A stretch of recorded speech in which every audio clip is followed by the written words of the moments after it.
In this video, I will show you how to change your birthday on TikTok. Changing your birthday on TikTok is limited and can only be done through TikTok Support, as there is not an option to change it directly in the app after your account is created. Open the TikTok app on your phone and click on profile icon located at the bottom right corner of the screen.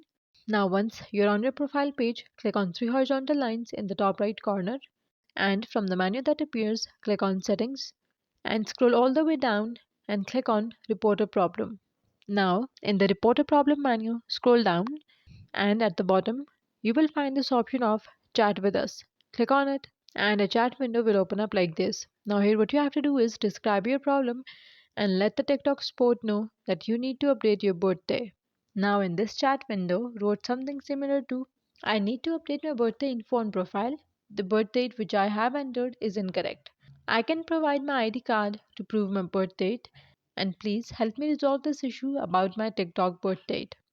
And then click on send button, and here TikTok might ask for a verification of your age through official documents. So be prepared to provide a valid ID if necessary. And keep in mind, this process may take a few days for TikTok to respond.